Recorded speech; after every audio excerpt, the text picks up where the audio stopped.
ঠাকুর বলিতেন হরিণের নাভিতে কস্তুরী হয়, তখন তার গন্ধে হরিণগুলো দিকে দিকে ছুটে বেড়ায়, জানে না কোথা হতে গন্ধটি আসছে।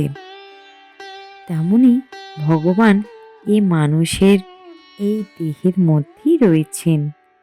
মানুষ তাকে জানতে না পেরে ঘুরে ঘুরে মরছে। ভগবানই সত্য আর সবই মিথ্যা।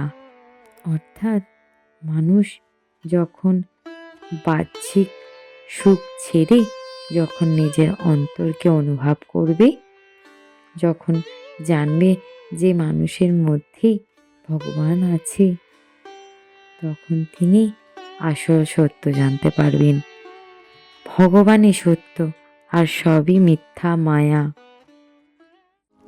জয় শ্রীকৃষ্ণ, জয় রাধারানীর জয়, জয় জগন্নাথ। ভিডিওটি ভালো লাগলে লাইক, শেয়ার এবং সাবস্ক্রাইব অবশ্যই করবেন।